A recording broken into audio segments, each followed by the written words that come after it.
We're talking today with Mr. Robert Bolinder of Grand Rapids, Michigan. The interviewer is James Smither of Grand Valley State University. Okay. Mr. Bolinder, can you begin by giving us a little bit of your own background? Where were you born, for instance? Yes, I was born in the Bronx in New York in 1923. And about a year after I was born, my parents moved to North Jersey. I grew up in Teaneck, New Jersey, which is about 4 miles from the New Jersey side of the George Washington Bridge. And I went through school there and graduated from high school there in 1940. I then became a student at Newark College of Engineering in Newark, New Jersey. And I decided to take my second year in practical work, working in a defense plant. The war, of course, had started and was going in Europe. Yeah. Yes. And so I went to New York University and took some courses at night there, and I worked in the Sperry Gyroscope Company, training, interestingly enough, radar, or not radar, but the predecessor to radar interceptors. They were mechanical things that they would crank cranks and follow. They were supposed to be accurate up to about 10,000 feet. I worked there, and then I remember vividly on when Pearl Harbor happened. I was at a semi-professional football game on a Sunday afternoon, and a guy had a portable radio. It was kind of new technology in those days. And we heard the story of what had happened, and of course, everybody was distressed by it. There was a huge, huge wave of patriotism that we have not seen since then. We came close to it when 9/11 took place, but put it in perspective, my 4 closest friends, who were from the church that I attended, not in high school I attended, by Monday night they were all gone. They joined the Army the day after Pearl Harbor, and I wasn't quite that loyal, but I decided that I was going to have to do something to get on with my life, and that undoubtedly I would be involved in this war, which promised to be a long one. So I, in January, the first Saturday in January 1942, by the way, I was 18 years old at the time. First Saturday in January, there was a story in the Herald Tribune in New York that they were doing away with the 2-year requirement of college. I had 1 year, but you required 2 years. You had to be 20 years old to sign up for pilot training. But they had done away with that. You took an equivalency test, and then you had to pass the physical. And they would lower the age to 18 years old. I was 18 at the time. And I came home that Saturday night and told my parents that I thought I'd join the Army Air Corps, and my mother, I thought she was going to faint. But anyhow, to make a long story short, I went in the following week and passed all the tests, took the written test, passed it, and was accepted actually on the 12th of February 1942. But because there were so many pilot applications and not enough training facilities, and then the draft board started to draft these guys out. They signed up that on the 6th of April of that year, I was sworn into the Army as a private, put on furlough, $21 a month, and rations, 44 cents a day rations. That puts everything in perspective, I think. And I remember the first of, and then immediately put on furlough. We were on furlough until I finally got called to active duty on about the 15th of August. So was the point of this to find a way to keep the pilot That's candidates exactly what it available? was for. Protect their investment in the people that had signed up to go into pilot training. So I finally reported for active duty and was typical of the military. I'm living right outside of New York, and I went to Santa Ana, California for training. All right. On a troop train across the country, and went through pre-flight school there. Well, had you taken long trips before that? The farthest I'd ever been from home was Chicago. Mm-hmm. My parents had come from Chicago before I was born, and we go back and visit relatives once in a while. What did your father do? My father worked for Union Carbide Corporation. He was a sales representative for him, and that's really the only job he ever had. Mm-hmm. And they transferred him from Chicago to New York about a year or so before I was born.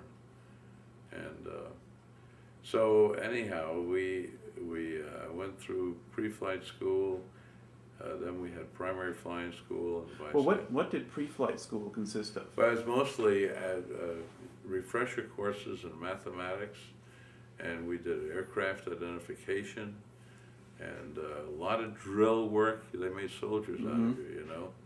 And we would be up every morning at 5 o'clock and on the drill field by 7 o'clock, and drill for an hour and a half and so forth, and went on hikes.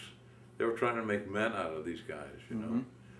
And anyhow, I went through the pre-flight primary school in Visalia, California, basic flying school in Chico, California, and advanced flying school in La Junta, Colorado. Okay. Now, what's the difference between a basic flying school and an advanced flying school? Well, basic, you flew in open cockpit Ryan PT-22s when you're in the primary school. Mm-hmm. You learn how to fly. And by the way, if you don't solo after you've had 8 hours of flying time before, and you haven't done it by 9 hours, chances are they lose patience with you and you get washed out of the program. And most of the people who got washed out would end up becoming navigators or bombardiers. Mm-hmm. That was an option they had. They went to a different area, you know. But I survived all that, and then when in basic flying school, we flew an airplane that they called the Vultee Vibrator. It was a bigger airplane. Had a hood over the cockpit. We went from 175 horsepower engine to 450 horsepower engine, and it was. You're familiar with a T6? What a T6 looked like? That was. It was a single engine, with a sliding. Mm-hmm. Well, this airplane looked like that, but it had a fixed landing gear, and it was a lot more airplane than a primary, what you flew in primary school. After that was over, you either went to single engine advanced school, and that was to become a fighter pilot, and I was really too tall for that, or you went to multi-engine, and I went to multi-engine. And so we went to La Junta, Colorado, and we trained there in twin-engine AT-17s. We used to call them the bamboo bomber, because it was an interesting airplane. The leading edge of the wing was a big chunk of balsa wood, literally, covered in fabric, and the whole airplane was covered in fabric. It was not much of an airplane, but you learned twin engines, two engines, the two throttles, and what have you, you know, and you got familiar with multi. That was the first multi-engine. Excuse me. I graduated from there in May 20th of 1943. I got my wings and my second lieutenant's commission, and I was still only 18 years old. And is that right? Well, no, you'd be 19 if it's 1943. 19. That's right. I turned 19 before I got on active duty. Yeah. Right. Well, were you younger than most of the people you were training with? I would say most of them, but not all of them. There were a lot of young, the services were full of young people. I flew all my combat when I was 21 years old. And my grandchildren, they can't believe that, they're still trying to decide what they're going to do. And I said, well, it was a war, and there was a lot of things changed very rapidly for people. And it also meant that it was a time of growing up rapidly. Mm-hmm. You learned responsibility. I'm 19 years old. When by that time we were flying B-25s. B-25s are substantial airplanes. Mm-hmm. Got two 1,400 horsepower engines, and And how many men in the crew? well, the for combat, the crew would have been pilot, co-pilot, bombardier up front, a couple of gunners and a turret on top, and tail gunners, and maybe a waist gunner on each side. And you know, it's an airplane that was a wonderful trainer, Mm-hmm. but it was not used much in combat. They never used them in Europe, to my knowledge. They did use them in the South Pacific, and I think rather successfully. And ironically, I have more time in B-25s than I did in the airplane I flew in combat, Mm-hmm. because when I was recalled during the Korean War, I was recalled to help train more crews to fly what had now become all-weather fighters. Mm-hmm. They didn't call them night fighters and day fighters. Everybody flew all-weather fighters, but they had the radar, and the early ones had a place for a radar observer to sit. And when I was called back to do that, that's what we trained radar observers in, B-25s, and spent most of our time in Waco, Texas. There was a big training base down there at that time. Okay. Let's go back to the training experience and so forth in California. What was it like kind of being out there on your own and away from family with all of these guys? And how did you adjust or adapt to that? Well, you know, it was it's the first time I ever had been away from family for an extended period of time, and that was hard. But they kept you so busy in ground school and whatnot, you didn't have much time to think about it. And so I didn't give it a lot of thought. And there was an interesting little situation. My sister, I graduated in May, and in June, around the 20th of June, my sister was getting married in New Jersey, and I was in a transitional program still in Atlanta, Colorado. And my mother said, "You're coming, of course, to the wedding for your sister." And I said, "Mother, I cannot come. We're fighting a war. I'm training for that." "Well, it's your sister getting married." She says, "I'll write to the commanding officer." I said, "Don't do that, because that's not the thing to do." I said, I'm sure I'll see my sister after she's happily married, and we won't do this thing, but you know, mothers are mothers. But so ironically, I did not get home.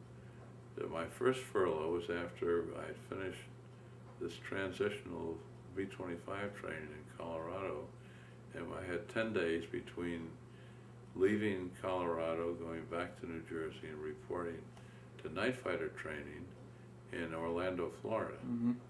And that's when I saw family for the first time in, just about a year, I guess. And one of the interesting things is when I was in an advanced flying school in La Junta, Colorado, a notice went up on the bulletin board about a month before we graduated, and they said that they were looking for volunteers for a new program in the Air Force called night fighting. And nobody knew what it was. It had a new thing called radar. Nobody knew what radar was. But I thought it sounded kind of interesting. It was going to be a new type of airplane, that it was going to be one of the best airplanes ever invented and whatnot. So I signed up for it, along with 19 of my colleagues. And all 20 of us went into that program, training in the night fighters. Every other guy in my class, about 350 pilots, went into flying heavy bombers, and they got over into Europe, into mostly England and Italy, probably in October of that year we graduated. They got checked out and flying B-17s and B-24s, they got over there just in time for the big penetration raids, Mm-hmm. going into Germany and Right. what have you. And I have to tell you, half of those guys never came back. Oh. I bumped into one guy who flew B-17s in Europe, down in Schnute Field, long after the war was Mhm. over. I was in the reserve and I had to go down there for something. I was going to school then in Illinois. And we compared notes. We had been in the same room in primary flying school, Mm-hmm. 8 of us. And when we completed our notes, 3 of us survived the war. 5 didn't. Yeah. You know, and virtually all of those were in flying. One of them was a night fighter pilot. The rest of them were flying heavy bombers. So God was very gracious to me Mm-hmm. in allowing me to be able to fly a tour of duty in combat, but to do it in a much safer environment. Right. I mean, that's just being realistic about it, you know. Not that we didn't, it wasn't, a lot of people think that night fighting, that must be something, because all of our combat was flown at night. Mm. We started activities about at dusk, and we'd get briefing, and by the time we took off on our first mission that night, it would be pitch black dark.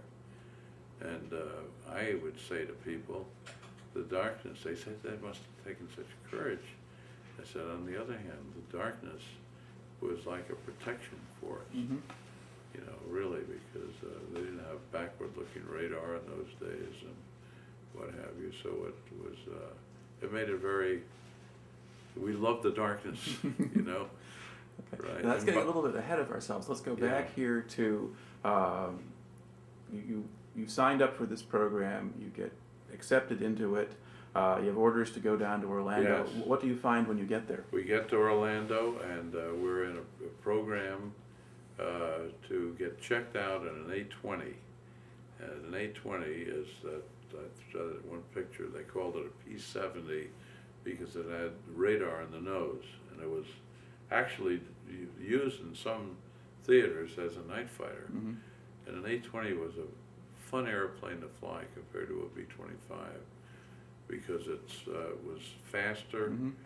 quicker takeoff speed, greater climb, and what have you. And it was, but it was a single cockpit plane. Mm-hmm. So when you got checked out, there was no guy sitting over here saying, "I'll take the controls." Right.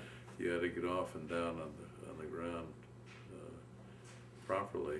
But we loved that airplane. And then there, and we flew it for probably 2 weeks, I would say, in September, to get familiar with the airplane.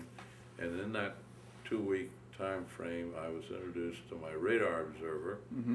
whose picture you saw over there. And I flew all my missions in Europe with him. Mm-hmm. We were like buddies, you know.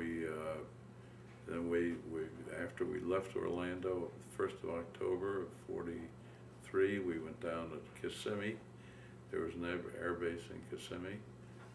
And the interesting sidelight I'd like to tell people on there is you could have bought Disneyland land for $2 an acre Mm-hmm. at the time we were down there, had we only known, you know. And but we then we would fly. We started to fly only night missions, Mm-hmm. and there was always training, including low, what we called it low altitude. It wasn't that low, be it 500 feet, but we'd have cross countries Mm-hmm. to fly from Orlando over to Tampa and down to Miami and back up to Orlando again. Had you flown at night before you got down there? We did get night training, and we did it in basic flying school, but it was like maybe 2 nights we would fly Mhm. missions, so you could get the feel of the darkness and line, you know, keep the lights underneath you and so on and so forth. And then we did it also in advanced flying school, but not intensive. Mm-hmm. And we were being trained to fly nothing but night missions. And after we got into that, we the only day flying we would do when we were in combat, we would run a night fighter test Mm-hmm. on the equipment. so that when my radar observer has got a target in front of him, and he says it's at 12 o'clock, 20 degrees, that's where it was, and that there was not instrument. And sometimes he would read, I'd say he's at 20 degrees at 12 o'clock, and he'd say, well, my scope is showing 5 degrees at 12 o'clock. Well, he's got that then for that mission that night, you know. And those missions would take 20 minutes, half an hour, we'd be back on the ground again in preparation to fly a mission that night. Okay. Now, when you were flying these P-70s or A-20s, or Yeah. they're both same thing. Now, you said that was a single cockpit, so you did not have a radar observer flying with you in those? But he was back in the same behind us, on the Okay. back end of the. Okay.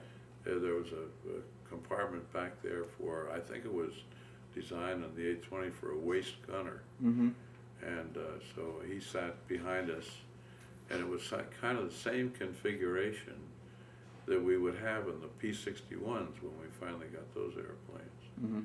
We didn't get those till we got Tingle. So we had to retrain somewhat in those. Then in Orlando, after Kissimmee, we spent a month down there, and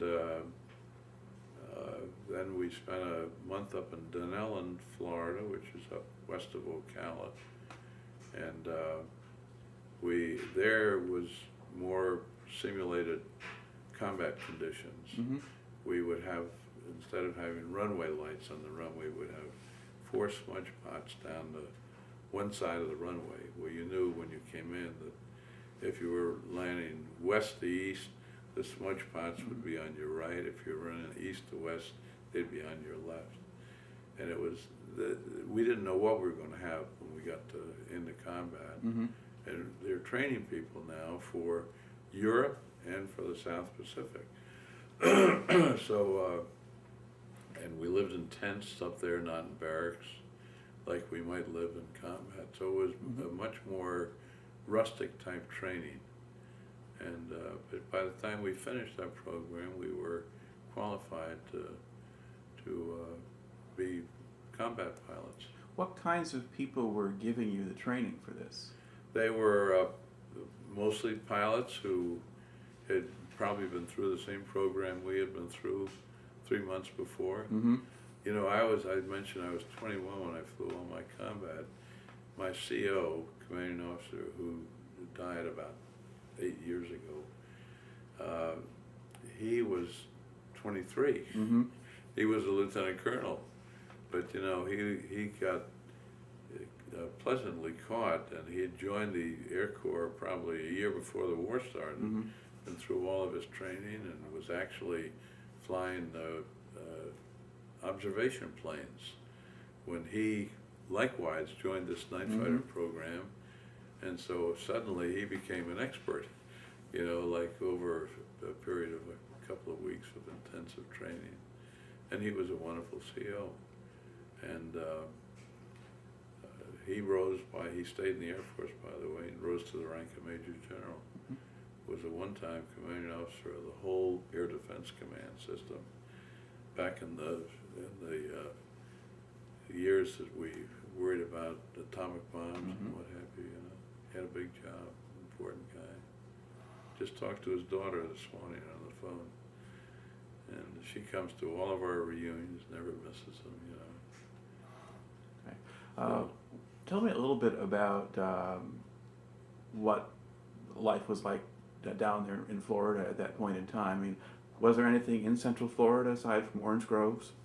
Well, Orlando, of course, was a booming city of 50,000 people, biggest thing in the middle of Florida, and it was a nice town, and of course it was a wonderful climate, and Florida was really one huge air base. We were part of a program that was called AFSAT, Army Air Forces School of Applied Tactics. That's what it was called. And in Orlando, the old air base in Orlando, which became ultimately the commercial field, it's not where it is now, but that airfield is still there. It's a business airport. And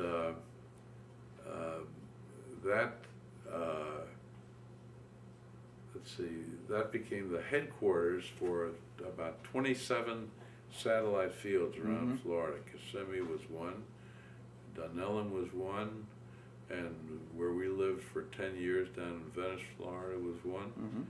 And so they were all over Florida.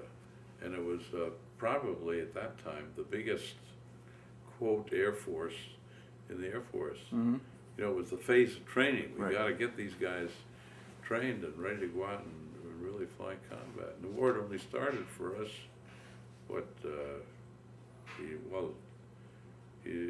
say the 1st of January of 42. Right. We're now in the middle of 43.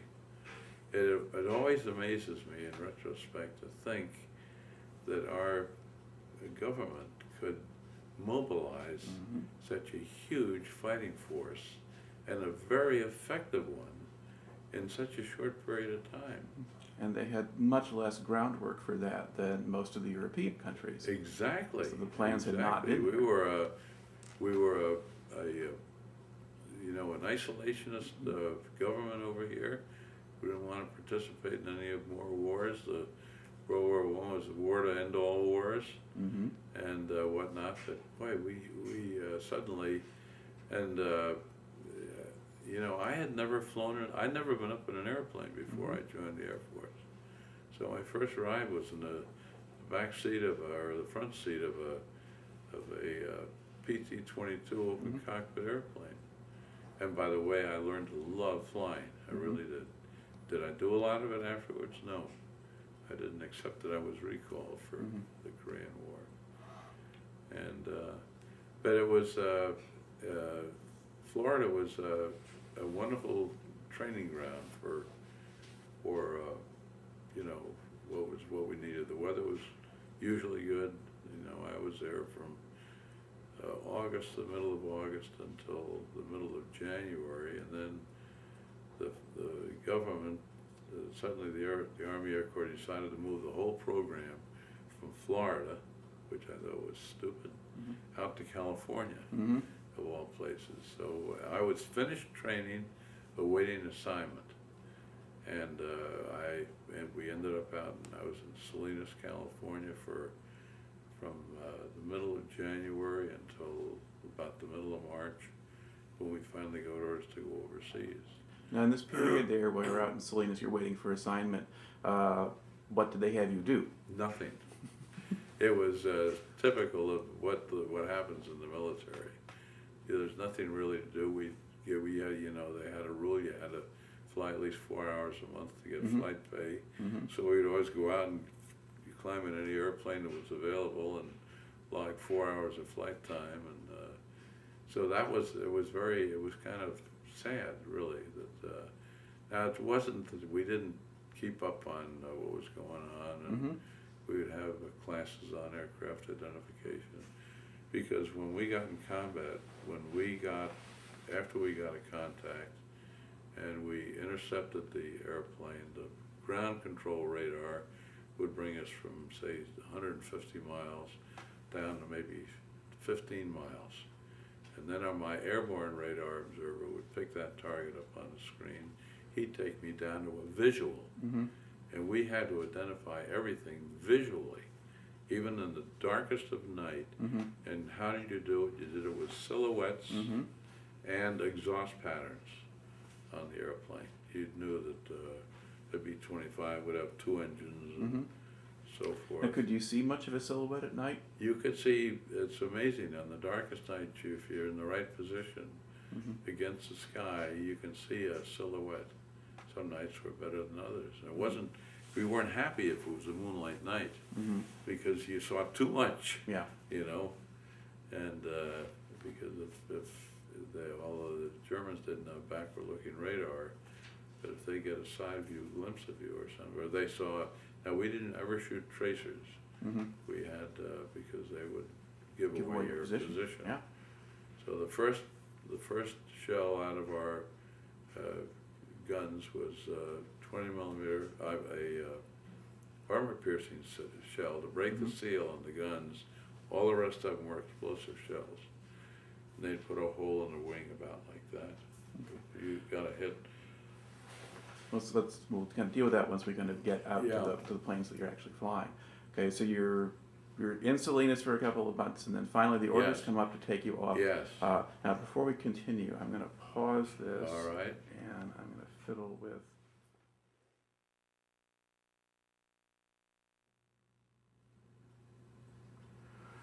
All right. So you get your orders now. Finally, they're going to Yes. send you off to England. Was that where you were That's headed? right. All right. Sure.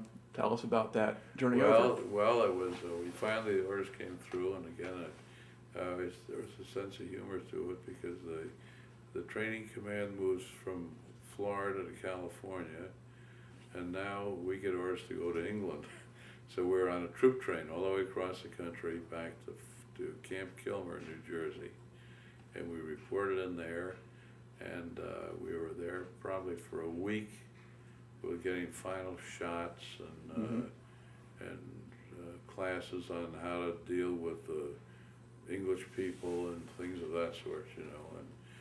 And one of the interesting little side events that happened there, when there were 4 of us going over as casuals. We were not in a squadron. We were going to join a squadron. Okay. And one of the radar observers, one night we were cleaning our sidearms. We had 45 sidearms, and for some reason he had shells in the handle of the thing, and he shot himself in the leg. Oh. I mean, there's always a sense of humor to these things. So he had to stay back until his leg, he didn't hit the bone or anything, it was just a flesh wound, but he had to stay back and get that cared for, and he joined the squadron probably a month later, something like that. Then we went, we were ordered, finally got our shipping out orders. I think we left on the 23rd of March, something like that. Didn't know what ship we were going to be on or where, but we had to be ready to leave the base by 10 o'clock at night, and we left with all of our gear, our duffel bag and everything you're going to live with for the next who knows how long. And we get to Hoboken, New Jersey. Now, I grown up in that area. I was familiar with it. And we get on a ferry boat, and we're out. This is the early March. We get out in the middle of the Hudson River, and we stood there on that ferry boat from 11 o'clock at night until 4 o'clock in the morning, freezing to death. I can never remember being colder than that, because, you know, March winds are, and they were blowing right through this was an open car ferry boat, you know. And finally, at about 4 o'clock in the morning, we pulled into a pier in New York, and we went overseas on the Queen Mary. So that was a nice way to go, because you got there in a hurry. Now, how was the Queen Mary set up at that point? Wasn't it Well, sort of instead of carrying probably 2,000 passengers plus crew, it was carrying over 15,000 troops. And we had a portion of a suite that was up on A deck, kind of one of the main decks up high, that would normally been like a living room to a suite. But we had 8 guys sleeping in there. They had bunk beds in there and what have you, you know. could all 8 sleep there at the same time? Yes. 'Cause Yes, with the enlisted men, that tended not to be the case. well, the enlisted men I mean, it's sad when you think of the pecking order, you know, and things like this. We were up on the main deck, which was normally a pretty nice place. I mean, if I go on a cruise now, it's nice to be up on A deck. We don't ever go there because the cheaper airfare, cheaper fares are down in the D deck or E deck, something like that. But anyhow, we because we were casuals, we were not part of a group. They sort of didn't have us under their wing, so we did nothing the first 3 days except go to chow and sleep, you know. And they discovered we were on there, and I had to pull guard duty one night. It was the next to the last night that I was on board the ship. And on that trip in March, the first 3 days we were out, our ship rolled. And you wouldn't think that the big ship like the Queen Mary would roll, but it does. probably to 30 degrees. Was it zigzagging as part of the crossing? But it doesn't, because they could outrun the submarines. Mm-hmm. See, the Queen Mary had a top speed of around 30 knots, something like that, and the submarines couldn't go that fast. Mm-hmm. It's the convoys that were using troop ships Mm-hmm. that had to do zigzagging and what have you. Now, did they zigzag? Yes, they did, because for the first 3 days we went almost straight due east from New York. Right. And then we went straight north for a day. Then we went back east again, and we landed. It took us just 5 days to get to Glasgow, Scotland, on the Firth of Clyde. And the last 2 days, we rolled the first 3 days. The last 2 days we pitched. Mm-hmm.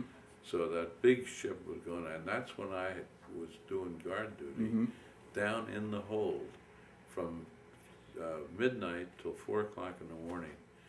And my summary after that, it was terrible, because the place smelled awful, because everybody was throwing up and so rough, you know. And I said to myself, I said, if these guys can survive this, they can survive combat. I mean, it wasn't planned that way, but that's the way it turned out to be for them, you know. Were the seas particularly... 5 deep, there were 5 deep in the bunks. Right. Were the seas particularly rough, do you think, or was it just... Were the seas really rough, or was it really bad the weather? seas were really rough, yes. And I think they're typically rough in March every year. And big swells, and so it was, but it was, in retrospect, it was a wonderful way to go overseas. 5 days instead of 14 days. Yeah. At times that trip would take a few days longer. I mean, a fellow I actually interviewed this morning it took him 8 days on the same ship a few months earlier, but that was closer to the major U-boat scares, and so they were zigzagging. Yeah. But it took him 8 days, but if you were going a lot straighter, that would account for 5. That's right. Okay. You get to Glasgow. What kind of reception do you have there? My first experience with being in a foreign country, and it was very warm and very cordial. The English were so happy that America was in the war and helping them to salvage things, you know. And we rode lighters from, they docked the ship out in the middle of the Firth, because they didn't have and then we got on lighter ships, like ferry boats really, take us into shore, and then we got on a troop train, and we went down to Bath, England. And the squadron I joined was the 422nd Night Fighter Squadron. We were the first, and I use the term replacements, quote, replacement crews, but they weren't really replacement crews. They had designed the squadron to have 20 combat planes with 20 crews to fly them. And they realized that wasn't efficient use of the aircraft, so they increased the personnel of pilots and crews from 20 to 30. Right. And we were the first new ones to come into that program. Now, had the squadron been in combat at that point, or were they still training? No, we were still, and here again we sat for a couple of months. We were down in a little air base called Charmy Down, out on the northeast side of Bath, England. And we sat there for from about the 1st of April when we arrived until about the middle of May. And then we got orders to move from Bath, England, up to a base way up near Darlington. You know where York is in England? North of York, probably 70 miles. And we found out we were right in the center where all the British heavy bombers were taken off to fly their night combat missions. And we were on a base up there called Scorton, Scorton, and it was there that we finally started to get our airplanes. And we had one airplane, and it was an AT-17, like we trained in the advanced flying school. And every day, one crew would take that airplane and fly down to Liverpool, which was not too far. You know, England's not a big place, so you can get from Darlington to Liverpool, and even in a slow training plane in about less than an hour, I guess. And they would be looking for some skeleton airplanes on board ships. Finally, about the middle of May, they came back and they said, there's 9 P-61s coming into the wings weren't on, but they could identify the airplane. Now, we had never flown a P-61, and we got those 9 airplanes, and immediately we started checking our crews out, just like we did with the A-20s, because there's no second seat in the P-61, and we got trained in that airplane and fell in love with it. It was a wonderful, wonderful airplane to fly, best airplane I've ever flown. It had huge engines, the biggest engines made in World War II.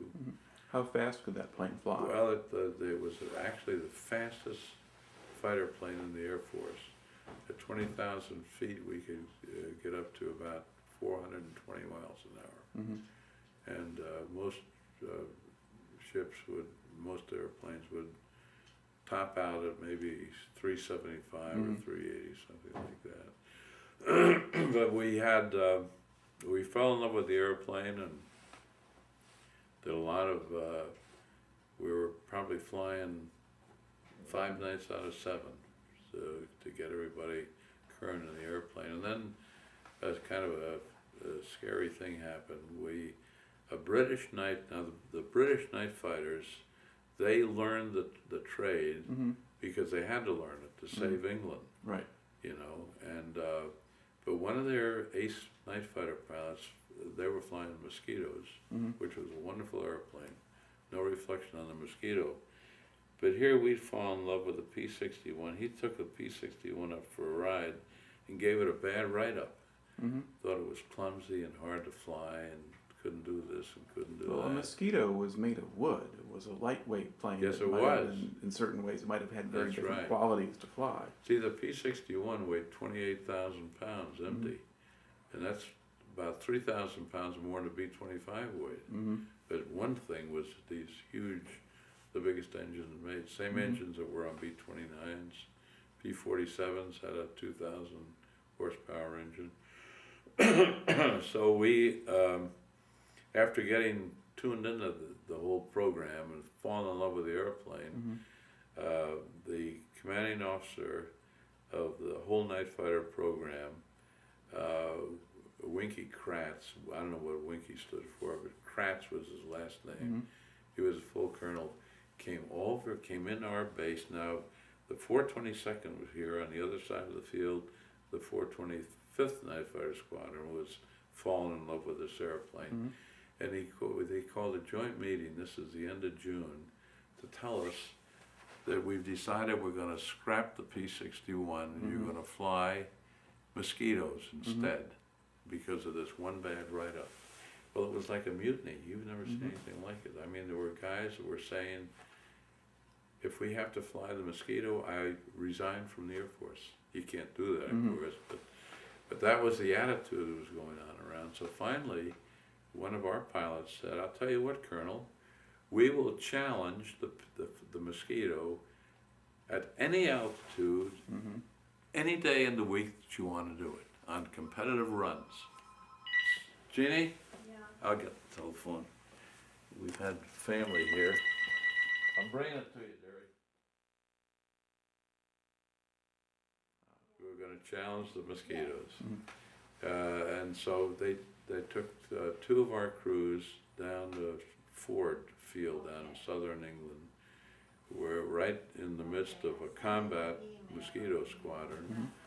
And we went up one afternoon, 2 planes, 2 Mosquitoes, 2 P-61s, 2 Mosquitoes, and they challenged them at every altitude, tight turns, speed, everything, you know.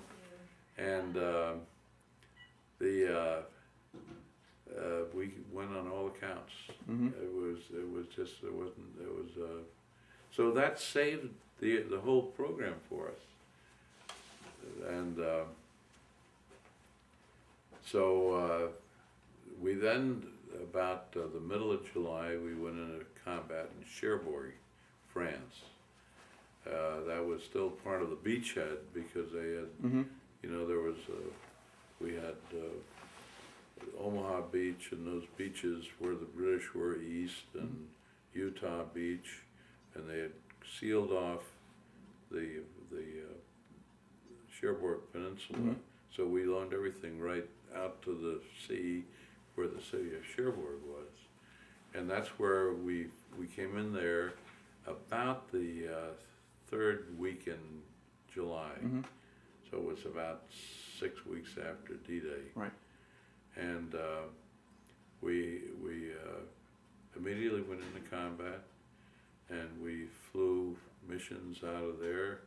I was flying missions. I never saw a German airplane. I didn't see much of anything. We saw a lot more friendly aircraft than we saw enemy So aircraft. what was the standard mission like? I mean, what orders Well, would we you would have? we were a defensive force, allegedly defending against the frontline troops, and we were positioned behind the First Army, and we stayed behind the First Army for the whole war, all the way through the end of the war. And so we would take off. I would take off and get up to 10,000 feet, and before we got there, we would switch channels and call our ground control intercept, GCI, and they would pick us up on their screen. They'd have a sweep of 200 miles on their rotary things going around, you know. And then they would say, give us a vector, and they would tell us exactly where to fly. Most of the time we were up there. And sometimes it would be in the start, they may have a bogey, that's an unidentified flying aircraft, you know. And they would put us on a chase for a bogey. We closed to the chase, and most of the times it was a friendly airplane. It might have, we intercepted a lot of mosquitoes coming back from intruder missions that they were doing. They were doing a lot of intruder work at that time, where they would take a couple of, maybe 1,000 pounds of bombs under their wings and go after an airfield somewhere in around Paris or something like that, you know. And and we started to do some of that because we had no activity. We were flying all these missions and never seen any enemy aircraft. On the other hand, we did shoot down in July, I think it was in August, we got our first kill, and we shot down a Dornier 217 and 2 or 3 other airplanes that month. And but it was very scattered, and after about 3 weeks, and Patton broke through the lines in St. Lo, went flying across France. Then we moved down to the field called Chateau d'Un in France. Chateau d'Un's about 70 miles west of Paris. And we were there to fly night cover for what they thought was going to be a battle for Paris. Well, as history has shown, the Germans abandoned Paris. But the only city in Europe didn't get any bomb damage. You know, there was that beautiful city was still a beautiful city. And but it was kind of a thrilling thing. I got to, we had to bring our dipoles for the GCI. They were going to be set up on a racetrack in Paris, and I had to bring them down in a Jeep from our place so they'd have the right dipoles for our frequency and so forth.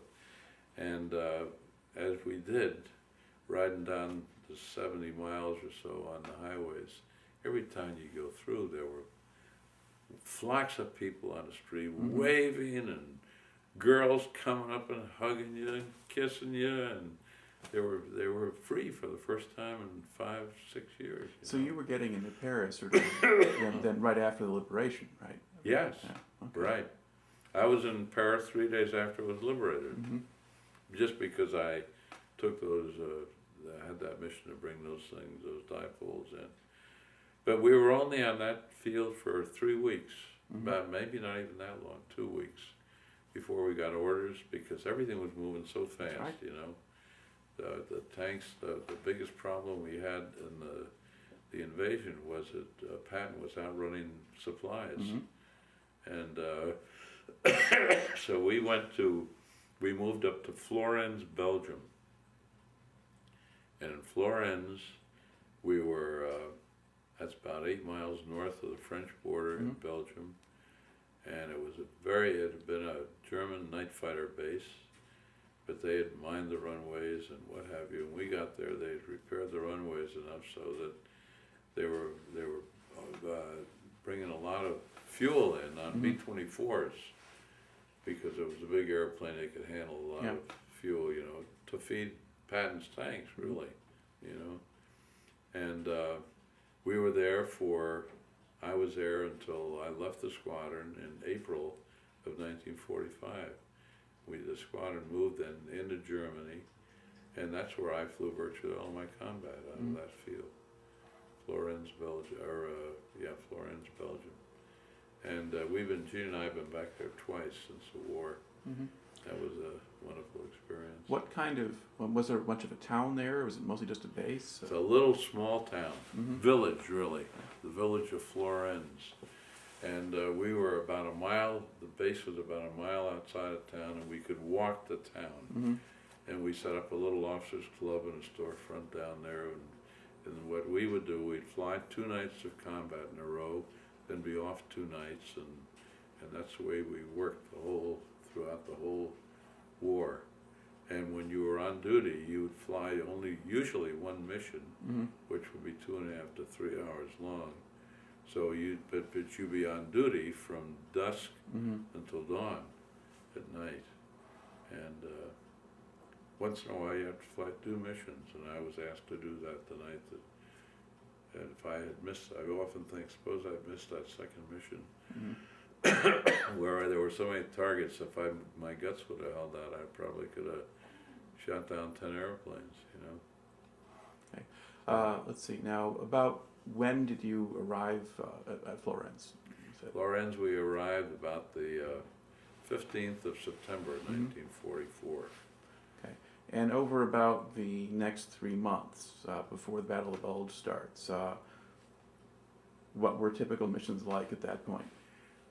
We were seeing much more activity because you were the front lines had stabilized pretty much along the French-German border, you know, and the Belgian-German border.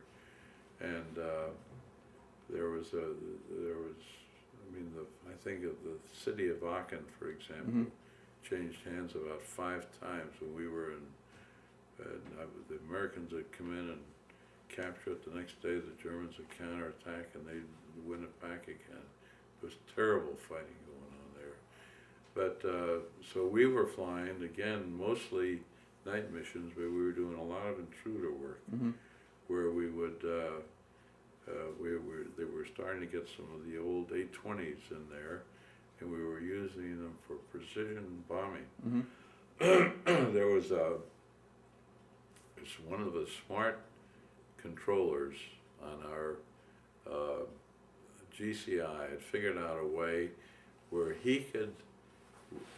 we would be in touch with him, and he'd be in touch with the pilot of a A-20 with 4 500-pound bombs in the bomb bay, and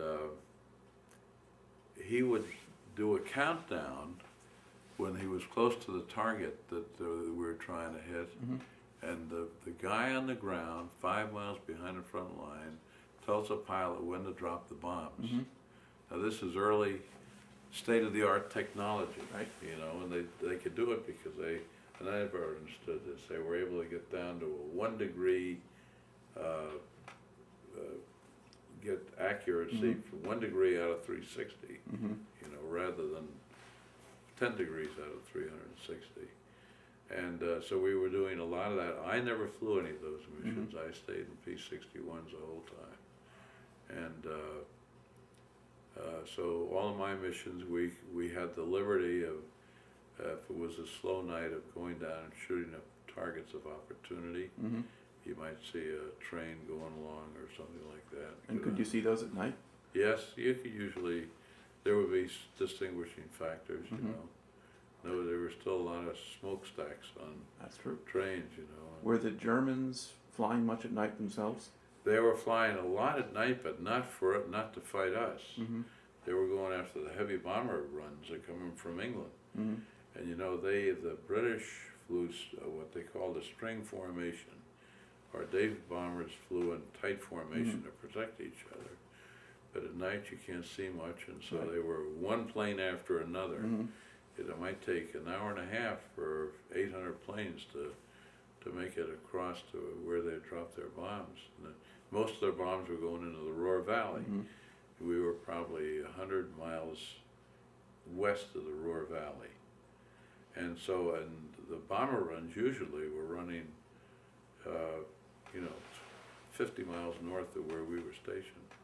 Did you provide fighter cover for the British, or did they We have did their not. own? No, they did not. They didn't have any fighter cover.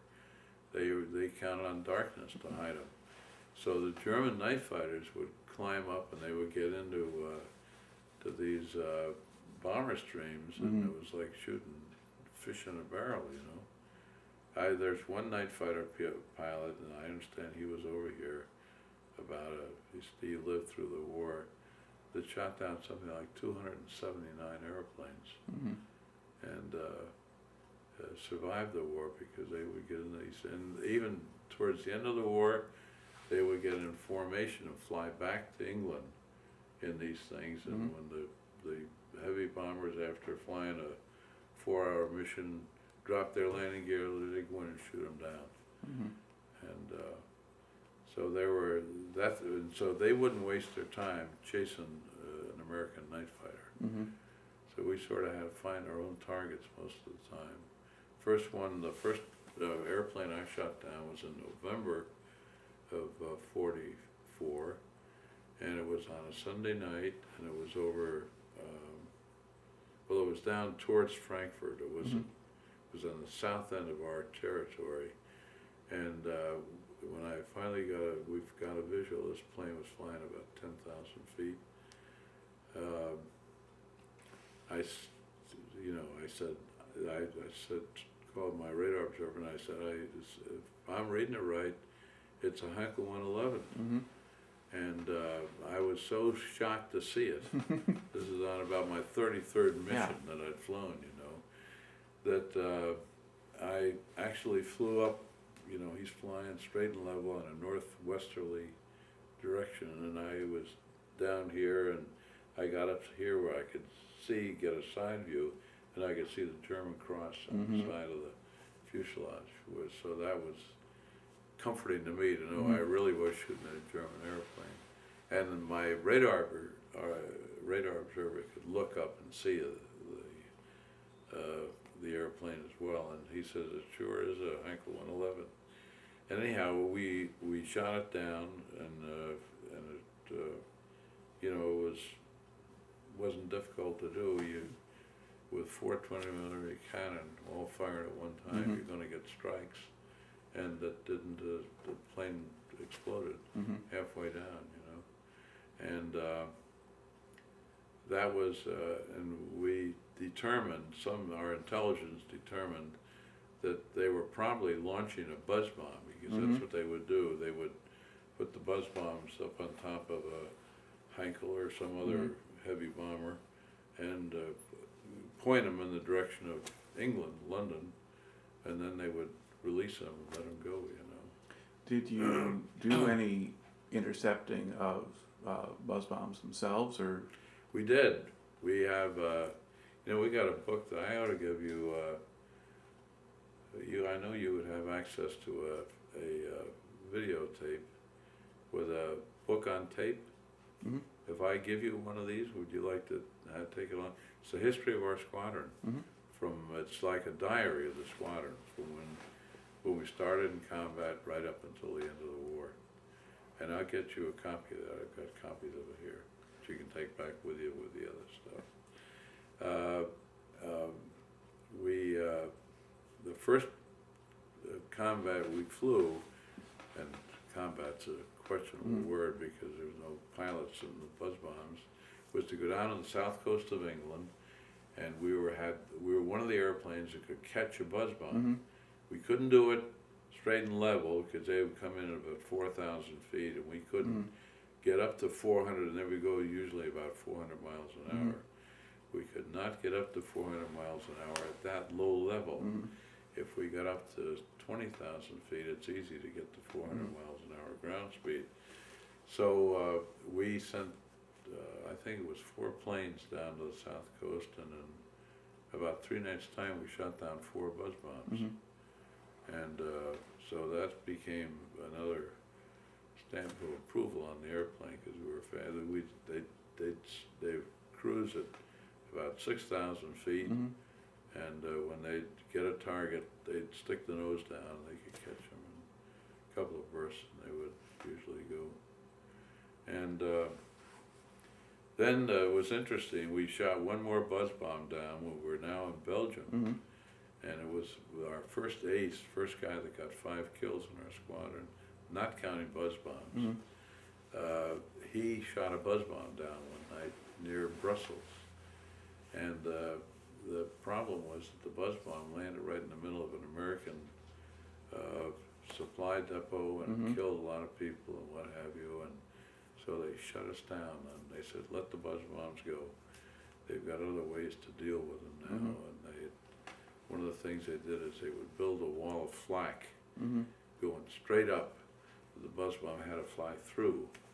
And they had good success with destroying buzz bombs. One night we had one of those buzz bombs land about, maybe 300 yards outside the perimeter of our little village. And I'm going to tell you, it would scared the living daylights out of us. We were down in this little officers club that we had in the storefront downtown, and this huge... All right, I think I'm out. This buzz bomb landed within, a quarter of a mile of the edge of our village, and the thing exploded, and everybody dove to get under the table, because it sounded like it was in the next room. As it turned out, nobody was killed, nobody was even hurt, but it did break 2/3 of all the windows in this little village. And it was an experience. That's as close as I ever wanted to get to any kind of a bombing. Right. Now, do you want a couple other interesting incidents of mine? Well, you know, my eyes went bad after in February of 1945. I went off on a rest leave to England, and I came back with a terrible cold, and I ended up in the hospital for a week. And as a routine thing, when you leave the hospital, they ran me through a quick physical. And my eyes came up. They weren't 20/20 any longer. So what do you do with a combat pilot who flies night fighters? And they grounded me for flying combat at night. But they didn't ground me for flying. So I was transferred to the flight section for the 9th Tactical Air Force.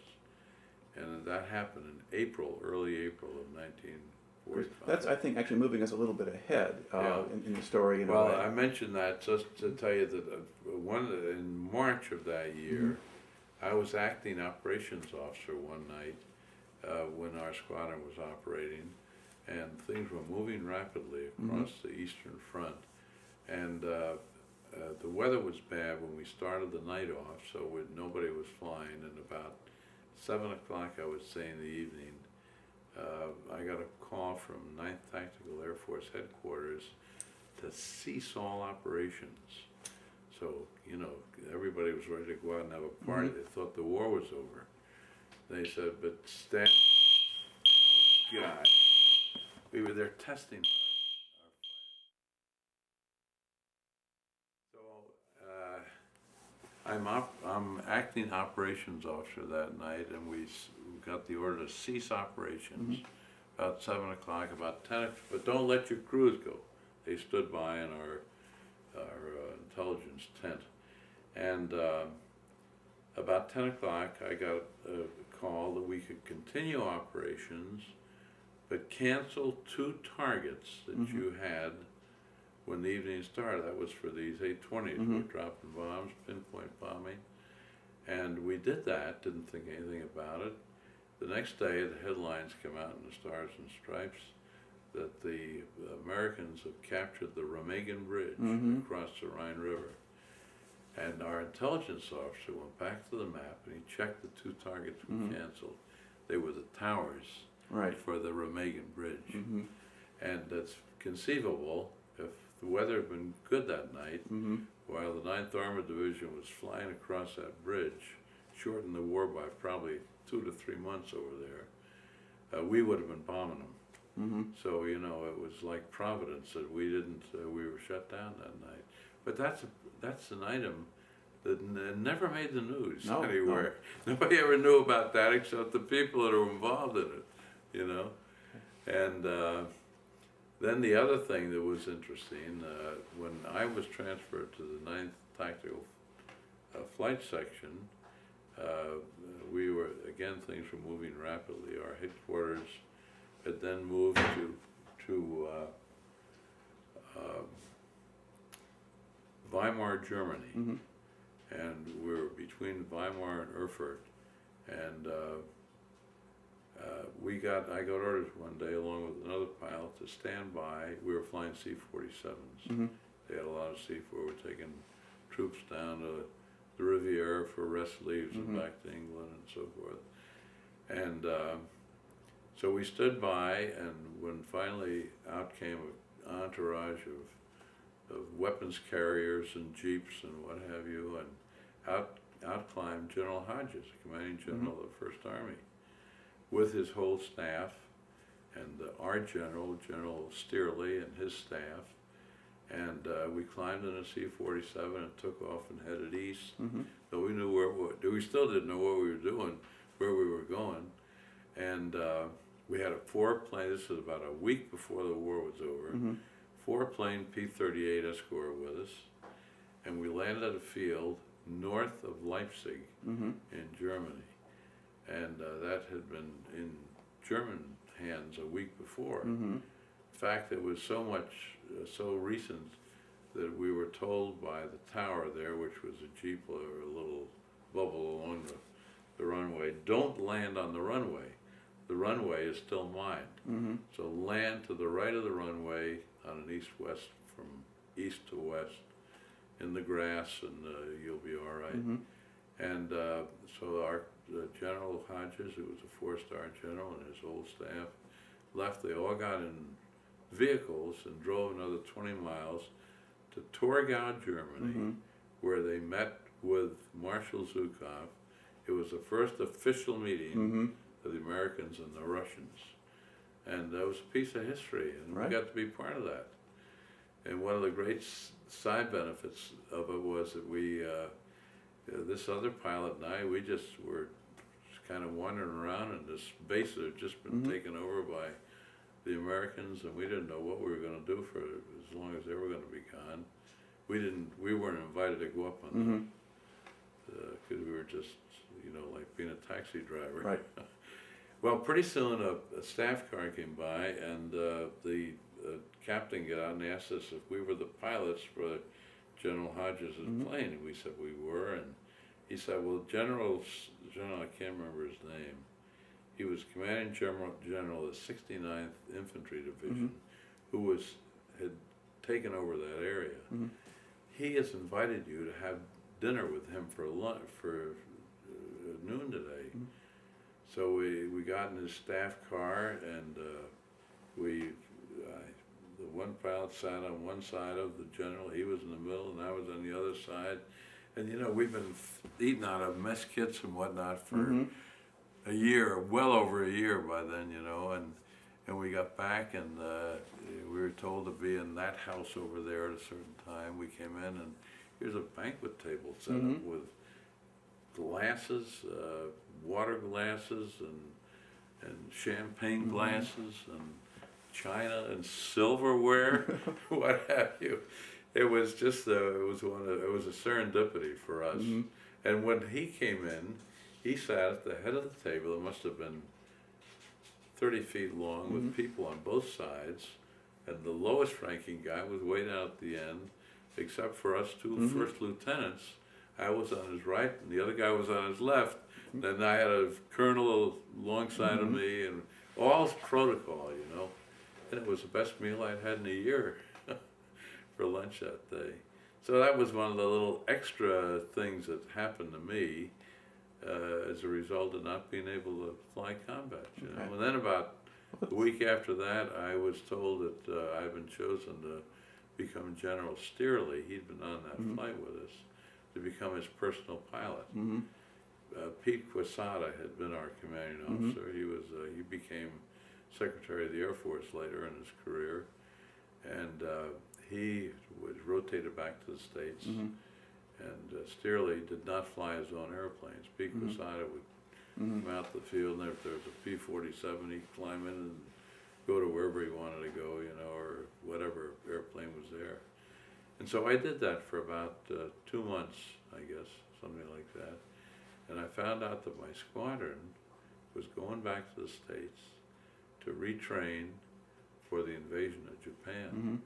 And I had the freedom to go up and see our CO periodically. I do that maybe every 2 weeks on a Saturday. I take off, and I said to him, I said, Obi, I understand the squadron's going back to the States. He says, yes, it is. And I said, what are the chances of me joining the squadron? He said, are you serious? I said, yes. He said, I'll have you on orders tomorrow for coming back to the squadron. You can be my operations officer. Everybody was leaving, see? And you're down to thinness, because then the war was over. It'd been over for a month and a half. So I did that. I flew the General Steerley for about 2 months in a C-45. That was kind of a fun experience. The C-45 is a twin beach with little twin tails on them, and it was a fun airplane to fly. It was tricky to land, but we soon learned that you wheeled it in, you didn't three-point it like it would ground loop very easily if you three-pointed it. So, but the fun thing about that is I flew left seat as the pilot for the general, and my co-pilot was a full colonel who was the chief of staff for General Steerley, you know. So that was kind of an interesting experience to have a lowly first lieutenant with a lieutenant colonel flying co-pilot for him. All right. Let's go and back up. In terms of your career, we kind of talked up. We kind of dealt with a period before the middle of December. But in the middle of December, the Battle of the Bulge breaks out, and the Germans, who had been saving up a lot of their combat aircraft and so forth, actually go and use them. Yes. So what did you and your squadron do when the battle began? Well, here's what happened. We had been briefed that the Germans were planning a counteroffensive, a big last hurrah counteroffensive, but the American intelligence thought it was not coming until the spring of the year. And certainly it would never come. Every time there's a thought of a German invasion, they say, well, they'll never come through the Ardennes forest. The only thing is that nobody told the Germans that, and 3 times they've done it. They did it in World War I, they did it in World War II, and then the Battle of the Bulge, they did it again. And so it came as a total surprise in terms of the timing of it. We hadn't done anything to especially prepare for it because spring was a long ways away, you know. And so when I took off on my first mission that night, I flew about midnight. It was the 16th and 17th, the night of the 16th and 17th of December. And I flew at about midnight, and we were on a very routine, quiet mission. And we picked the target up going from east to west, north of our field. And I was above an overcast, beautiful stars in the sky, and immediately our radar observer put me on a chase. Well, we've been vectored in there by GCI, and he says that Bob, the target's about 11 o'clock and about 20 degrees. It's right there in front of you. about 1,000-foot range, and I could not find the target. Visually, I'm looking for twin exhausts, quadruple exhausts, and what have you. And it got to be almost a joke, because I got down to like 300 feet, dead ahead, and he said, "Bob, it's right above you. You're going to hit him if you're not careful. He's going out of my range. I can't see him anymore." And suddenly I realized that one of the stars, in quotes, was gently going this way. Then I come back this way again, taking mild evasive action, and it was a Focke-Wulf 190, a single-engine airplane. And again, I was close enough that I could see the German cross on the side of the airplane, the fuselage. And so I dropped back, and there was this a funny story here, I think. And I fired, got him in the target. We would arm the guns with just a switch on the side, and the trigger was a button on the stick. And I armed the guns, and I dropped back, and I fired a couple of shots, no strikes. And so I did that 2 or 3 times, and finally I said, "Gosh, I'm not getting any strikes, and the target's right in front of me." And I said, "I think I'll try raking them, just going back and forth and up and down this way." And I did that, and I got strikes on this airplane. And then as soon as I got a hit on it, on the right-left wing route, he fell off into a dive, because he knew he'd been hit, and went down into the overcast, and I couldn't see him. We had to see the airplane crash or see it burn to claim it as a kill. But we knew he had strikes. We knew it was a single-engine airplane. So when we came back, we claimed it as a kill. And it was not accepted by whoever does those things as a kill, but they gave us credit for a probable on the thing. But in the meantime, I came back from that mission that night, completed the mission, and I told my crew chief, I said, "There's something wrong with the gun sight on this airplane. I couldn't get any strikes on it. I couldn't, when the target was lined up, I wasn't getting any hits." And when I came back to fly a second mission about 3 o'clock in the morning, he says, "Lieutenant, I hate to tell you this, but," he said, "I don't think you have the airplane, what do we call it, when you get it, everything so that you're flying perfectly straight and level and not flying like this." I didn't have it trimmed, that was the word. I didn't have it trimmed upright. And as far as I know, it's the first time I'd ever done that. So while I'm flying along, the airplane, the target's here, I think I'm flying like this, but I'm flying like this, and as I'm firing the gun, the bullets are going off to the left. Well, it's a good thing we raked it, because we never would have gotten it. Well, the sequel to that story was 2 months later, one of our pilots was in England on a rest leave. He's having dinner one night with a guy from an ordnance company that was up north of our field and between us and Brussels, Belgium. And they're telling war stories. And this guy says to my friend, who was one of our pilots, he says, "We know the Night Fighters." He says, "We captured a German pilot one night who parachuted right into the middle of our area. And as far as we know, he was shot down by a must have been an American night fighter." So my friend, Pete, whatever his last name was, came back and told our intelligence officer about it. He went and checked the grid coordinates where the claim was made, and they were exactly the spot. So 3 months after that probable, it was changed to a kill. And because they had evidence that the guy had parachuted and he became a prisoner of war. Now, the question I had, what was this guy doing on what then was a quiet night, flying from east to west. He was either on a reconnaissance mission, and we'd like to think that's probably what it was, or maybe he was a guy ready to come in and quit the war. Mm-hmm. Things were good there. That was happening over there at that time, you know. We'll never know that. But anyhow, it was kind of interesting to get credit for that kill 3 months after it Right. happened. Now, did you go up again that same night? Again, I came back at 3 o'clock, and that night we only had, I think it was 3 airplanes out of our 20 airplanes that were flying. They Mhm. were down for one thing and another. That's one of the problems of a new aircraft and going into combat. Is our light still all right? Yeah. Do I need to turn any lights on back here?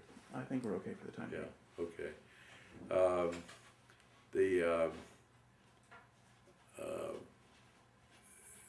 The our operations officer asked me if I'd be willing to go up on one more mission because they were on a cruise and they didn't have aircraft and what have you, and I said yes, we'd be happy to do that. And so at about 3 o'clock in the morning, Shorty Graham and myself took off again, and when we turned around to fly towards the front zone where GCI wanted us to go, we could see parachute flares Mhm. in the distance. And we knew something was going on over there. When we checked with GCI, he said, we've got a lot of targets tonight, but the problem is they're all down at low altitude, Mhm. 1,500 feet. Mm-hmm. And so, and the radar doesn't work well. I may work well now, but it didn't in those days. You got ground return Mm-hmm. on the screen from radar, you know, if you were too low. So we went over there and we dropped from 10,000 feet down to 1,500 feet, and it was like a zoo. There were so many targets in the sky. And I shot down a Heinkel 111, an ME 110, and was on another chase when I nearly had a mid-air collision with the airplane we were chasing. It turns out that I was in a tight turn to the right this way, and this German airplane was in a tight turn coming this way, and we went like that, across each other. And I was sure that we had brushed wingtips with them, because I said to Shorty, my radar observer, that we broke off on that chase. I said, I am not getting. I said it's the plane's not flying as well as it did before. I think we brushed wingtips with that airplane. He says, well, he says, whatever you want to do, it's up to you. He said, I'm going to claim that airplane as a kill because he said we were on top of him and he was below us. He's at 1,500 feet, and he said it was another Heinkel, and he's in a tight turn, and he went down and we went up. So he said when he came back, he claimed it as a kill, but we didn't get credit for it. We got credit for probable. But we saw the other 2 airplanes crash, so we got credit for those. And then I used to say afterwards, I said, really, if my guts had held out that night, I probably could have shot down 5 more airplanes. Targets were all over the place. And, but we came back home and did those claims, and then we got, it was a surprise to me when I think that I didn't get the Silver Star until May. This was in December. It was in May that one time I was visiting our squadron, and he had the award, and I think I was probably, I was the only one in our, we had a lot of DFCs in our squadron, but only 1 Silver Star, and so it was an honor. And but you know, by the same token, I say this in all honesty, everybody in the services over there were doing what they were trained to do, and what their job was. And people would say, oh, you were a hero. I said, I wasn't a hero. I was just doing the job I was trained to do. And it was coincidental that all this stuff happened in one night. And so it was, but that's kind of my story, Jim, and I don't know what else we can do. Well, what we can do is, because you've actually kind of filled in some of the pieces of what you were doing in the first part of 45 and the different things you was doing there. And then when do you finally return to the States? Well, that was interesting. I had rejoined the squadron about the 1st of July, and around the very end of July, the squadron was to come back to the States, and we were to move from. We were now at Kassel, Germany, and we were to move from Kassel to Reims, France, where they had a great big replacement depot over there, about 5 different locations, I guess. I don't even remember the name of the base we were on. And there, while we were there, is when they dropped the atomic bomb, and everything changed rapidly. And we sat around Reims from probably the 1st of August until the last week in August, and then moved from there up to Camp Herbert Tarryton up in Le Havre. And there it was that we waited for a boat. And we were there for another month waiting for a boat. Came back on a troop ship, one of these Liberty ships that they've made. And 14 days coming back, we landed in Boston around the 5th of October, 1945. That was a Saturday night. Had a welcoming party and all that stuff, and went to Camp Herbert Tarryton. No, I'm sorry, Camp, whatever that big camp was outside of Boston, where they shipped them over and then brought them back home. We were there we got there on Saturday night, and by Sunday night, our squadron was totally disbanded. Everything was in footlockers, going to the Pentagon for safekeeping. And the next morning, Monday morning, this is Saturday night, we dock about 5 in the evening. Sunday night, the squadron is totally disbanded. Monday morning, I'm on a troop train for Fort Dix, New Jersey. I went into the service from New Jersey. And when I get off the troop train, about 1 o'clock that day, a friend of mine from my church up in Hackensack, New Jersey, met me. He was in the service, and he was now mustering people out. He elected to stay in the service. And so I got kind of special treatment, and I got to pass that night, that Monday night, to go home and see my folks. And I did that. Took the train up to New York and the bus out to North Jersey, and saw my folks for the first time in over 2 years, And but I was in love with the lady that's in that other room. We were not married. I had met her before I went overseas and was madly in love with her, and wanted to propose to her. She was a student in Columbia, South Carolina when I met her. She had transferred to Wheaton College in Wheaton, Illinois. And so my dad said, this was on Monday night, he says, I have no use for the car, and you now have a new niece who lives out in Chicago. My brother-in-law was a professor, and they were living in Chicago. He says, take the car and go out and see her. So we did that. I got home on Tuesday night, and on Wednesday, we were on the way to Chicago. And I took Jean out to dinner at the Spinning Wheel Restaurant, which isn't there any longer, in Hinsdale. I'm from Hinsdale. I know where that was. Yeah, right. And I proposed to her that night, and the next day she said she'd marry me. And it's been one 61-year-old bowl of cherries ever since. And then we got recalled during Korea. Now, were you in the reserves, or were you? Here's a paradox. I stayed in the reserves because I love to fly. And I figured I'll never be able to afford to do private flying. This way I can keep current and fly airplanes. All the reserve, they wanted reservists, but they were budgeting everything downward. I never flew an hour in the reserves. All it did was get me recalled during the Korean War. And I was on special orders because the Army Air Corps had now become the U.S. Air Force, and the U.S. Air Force was looking for trained personnel Mm-hmm. for all-weather fighters. Right. And that's the type of training we'd had in Mm-hmm. World War II. So that was kind of a fiasco too. My duty station, when we recalled, that was in February of 1951.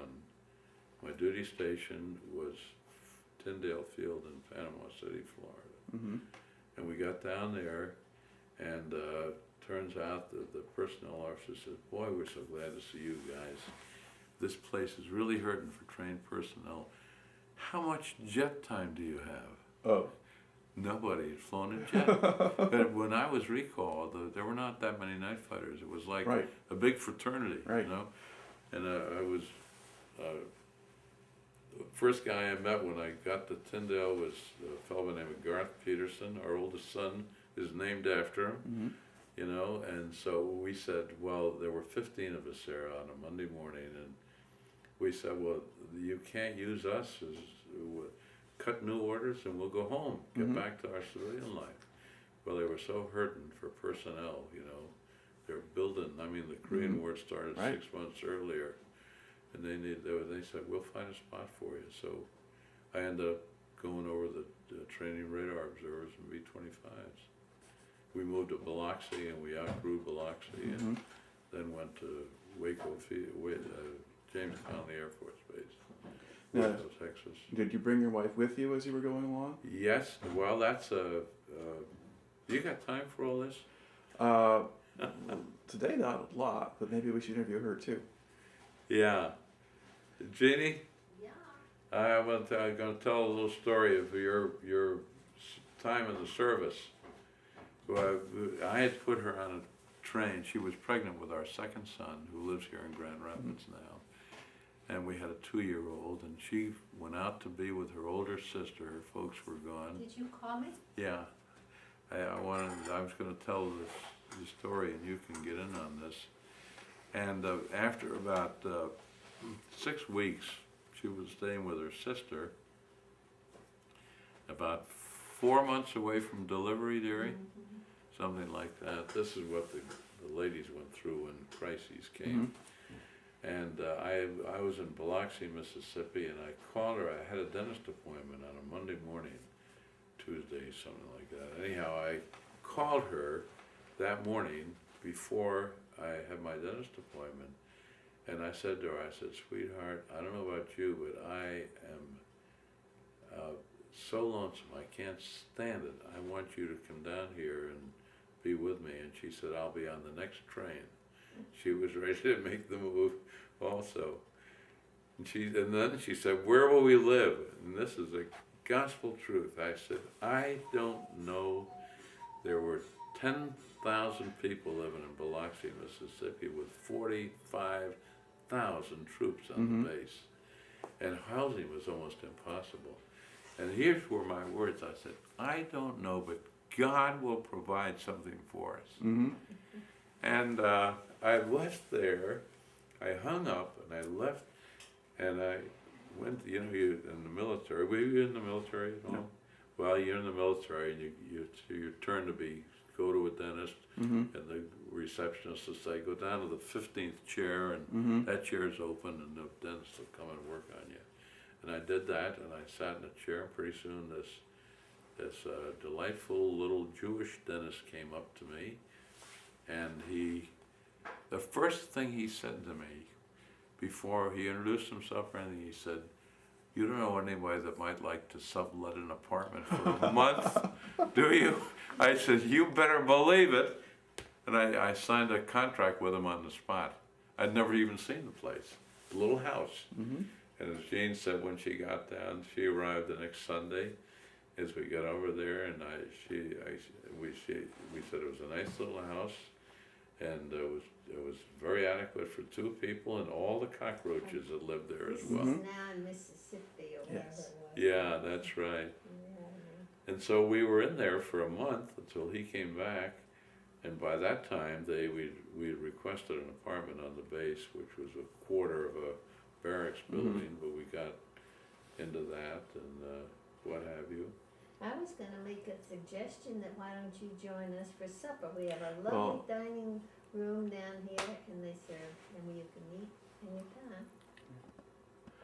Well, as it happens, I have to get home pretty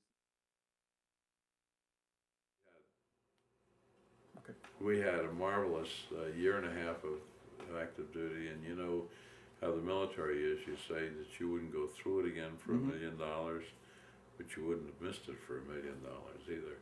Turned out to be a good experience, and some fascinating tales that this woman, she turned out to be the strong one in the family. After that baby was born, and we had to drive back to Biloxi, Mississippi from New Jersey, and we got there, and I went out to the base and found out the whole operation would move to Waco, Texas. And this baby's 10 days old, and we had to then close down. We just bought a little house. We lived in it for 6 weeks, and you could buy a house down in Biloxi for $7,000, $6,900, cheaper than a car now, you know. And we got out to Waco, Texas, and we didn't have any place to live, but we had another friend from that church that I'd grown up in, who was a pilot, and he was stationed out in Waco at James Conley Air Force Base, and he said, we've got a house, Bob, and he said, you'll stay with us. So we, with 2 brand new baby and 2-year-old, moved into this house with 2 bedrooms with their 2 little girls, and we were there for another week before we got another place to live. So God provides, He really does, and what could have been a miserable experience turned into a really kind of a fun experience for us, and kind of changed the course of our lives, didn't it? And we've only moved 27 times. Yeah. 21, excuse me. Well, what line of work did you go into? I after I got out of the service, I had been with Union Carbide, and I soon learned that when you were with Union Carbide or AT&T, or as you know, they used to say the IBM stands for I've been moved, and that's kind of the way it is in the big corporate America in those days. If you didn't get moved every 2 years, you were not climbing the corporate ladder. And I just got tired of that. I didn't want to, we just had these young children. Wasn't fair to Jean, wasn't fair to the kids.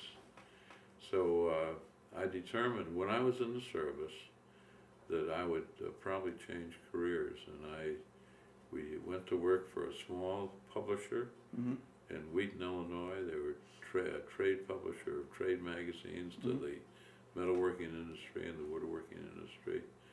And I was there for 9 years, and then went to work for David C. Cook Publishing Company. David C. Cook was most famous in those days for being a publisher of Sunday school materials. And I was with them for about 3 years, and back into secular publishing, we call it secular, as opposed to religious, for about 5 years.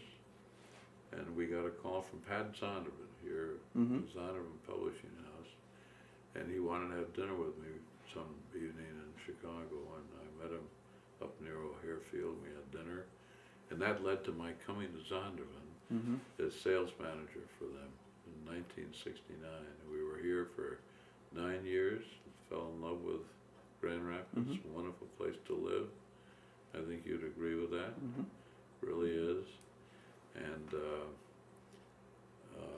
I was with them for 9 years when I went to work for Tyndale House in Wheaton, another Christian publisher, most famous for publishing the Living Bible. And I was with them until I retired semi-retired in 1985, and continued to do consulting work for them for about 10 years after that. And it was a wonderful career. I enjoyed every moment of it, you know. Kind of just as a final kind of closing question here, how would you say your time in the service, especially that stint in the Second World War, how do you think that kind of affected your life or helped? Very, very much. It was more important to me in terms of maturity than my 4 years of college were after the war. So that turned out to be about 3 years of college, because I had done 1 year before the war. And I have to say that even though I was never a professional military person, that my military experience was nothing but a good experience. I mean, I had the fortune of not having to fly. You know, those guys who flew heavy bombers, I don't know if you've interviewed any of them around here, but they would take off in an airplane that would cruise at maybe 140 miles an hour and form for 1 hour, fly, they'd be on 8-hour missions into the target and take that heavy bombardment and flak, and it was just devastating. Yeah. There was one group over there, I think it was called the 100th Bomb Group.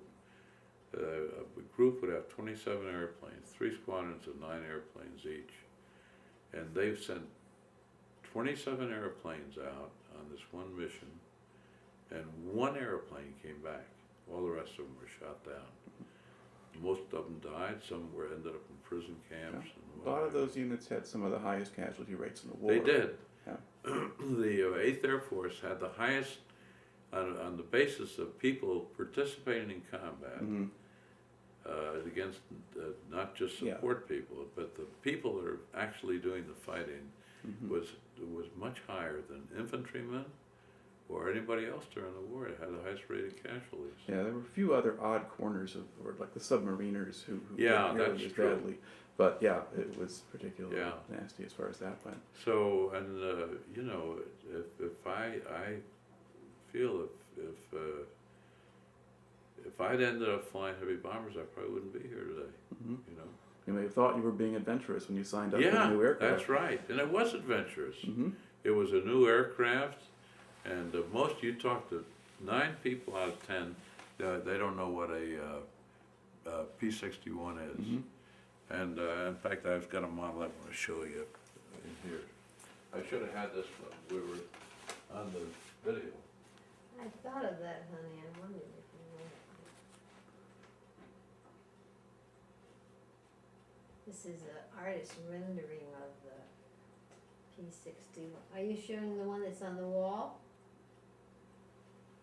No, this model. This just happened to us about 4 or 5 months ago.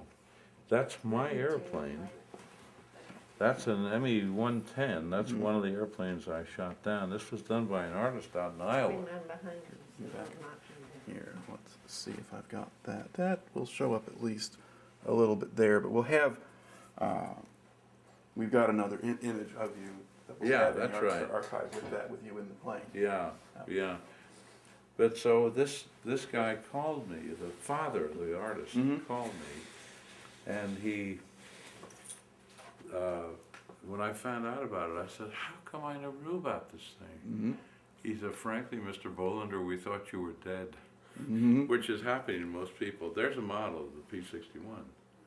Now that is a mysterious airplane when you look at it. Okay, if you're going to move it more toward your middle there. Oh, we're still on. I still have it on there, so Oh, okay. we'll see that. Look, This is a hold it up a P-61. little higher, please. Too high. That's higher? good. That's good. Yeah. This is where there was a single place fighter plane. This is where the pilot sat right here. Right.